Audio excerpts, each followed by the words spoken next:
Yo tout le monde et bienvenue sur la chaîne, j'espère que vous allez bien. On se retrouve pour une petite critique cinéma et cette semaine je vais vous parler de Hobbs and Shaw, un spin-off de Fast and Furious. Désolé pour l'accent grenoblois anglais tout pourri. Le film est sorti le 7 août 2019.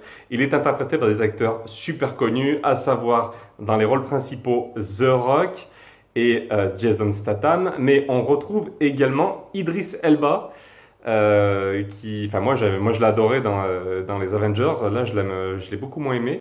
Et on retrouve également une actrice que je ne connaissais pas qui s'appelle Vanessa Kirby. Donc ça, c'est pour les 4 rôles principaux du film. Mais on a également la bonne surprise ou la mauvaise, je sais pas, de retrouver l'acteur qui jouait Deadpool, à savoir Ryan Reynolds. Le film dure 2h16 et autant vous le dire tout de suite, moi je n'ai pas passé un très bon moment. Je comprends pas bien les critiques élogieuses que l'on retrouve de ci, de là sur YouTube ou sur Internet. Moi, à l'heure du bilan, quand je finis d'aller voir un film, je fais toujours un petit peu les plus et les moins. Et dans la colonne plus, il n'y a pas grand-chose, alors que dans la colonne moins, il y a énormément de choses. Le premier point que je n'ai pas beaucoup apprécié, c'est le scénario. J'ai trouvé qu'il n'était pas assez recherché. Dans ce film, nous suivons les aventures d'une jeune femme qui est porteuse d'un virus qu'elle doit se débarrasser. Et pour ce faire, elle va être escortée par Jason Statham et The Rock, qui jouent tous les deux des agents secrets. Un agent américain pour The Rock et un agent britannique pour Jason Statham.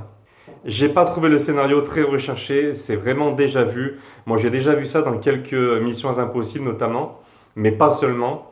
Donc je n'ai pas beaucoup été surpris par le scénario, c'est vraiment du déjà vu. L'autre point négatif du film, c'est que j'ai trouvé que les acteurs jouaient très mal. On a du mal à y croire.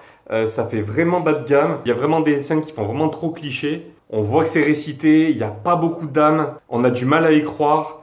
Je pense notamment à une scène où deux acteurs se font torturer sur la chaise électrique. Et sincèrement, c'est super mal joué, c'est super bas de gamme. Pareil pour les sentiments familiaux. D'habitude, dans les Fast and Furious, eh bien, il y a toujours un côté famille qui est très présent. Là, le côté famille, c'est vraiment du poussif. Ça passe pas. Il y a très peu d'émotions parce que c'est très mal joué. Ajoutez à ça que The Rock et Jason Statham abusent vraiment de leur statut de superstar bodybuildé. Je pense notamment à The Rock. Sincèrement, il en fait beaucoup trop. C'est trop cliché, c'est vu et revu. Ça sonne vraiment trop faux, c'est pas possible. Un autre point qui m'a dérangé, ce sont les dialogues. Alors, chose surprenante, moi j'ai été voir ce film en me disant qu'il y aurait énormément de cascades. Il y en a, mais pas autant que ce que je pensais. Par contre, il y a beaucoup de blabla. Les acteurs parlent beaucoup, trop de dialogues.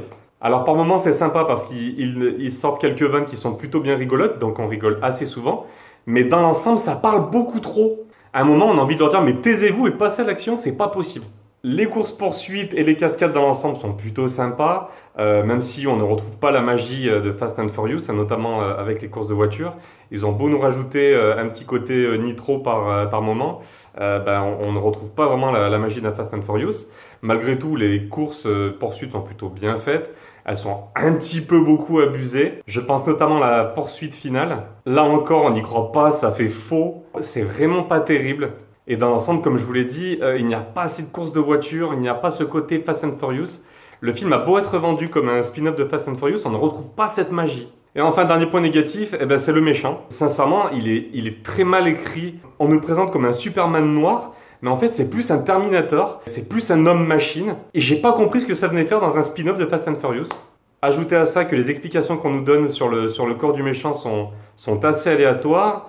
Ajoutez à ça qu'il y a un méchant corps au-dessus qui le contrôle et qui est très mal présenté, qui est très mal amené. Ça manque d'enjeu, ça manque de profondeur. Et finalement, ce méchant joué par Idris Elba, il est assez bancal, il est assez moyen finalement. Comme je vous l'ai dit au début de la vidéo, le film dure un peu plus de 2 heures. Et sincèrement, moi je l'ai senti passer. Le scénario est trop léger, il manque de profondeur. Le méchant n'est pas assez badass.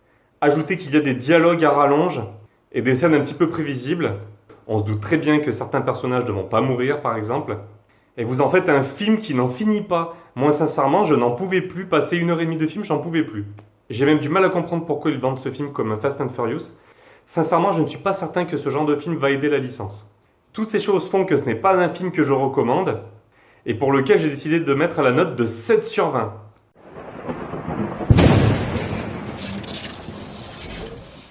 Voilà les amis ce que je peux vous dire de ce film Fast and Furious Hobbs and Shaw. Je vais pas en garder un très bon souvenir et sincèrement je déconseille vivement. Si ce genre de petite critique vous plaît, n'hésitez pas à vous abonner à la chaîne, n'hésitez pas à activer la petite cloche pour ne louper aucune de mes prochaines vidéos. Je vous dis à très vite pour de nouvelles critiques. Salut tout le monde!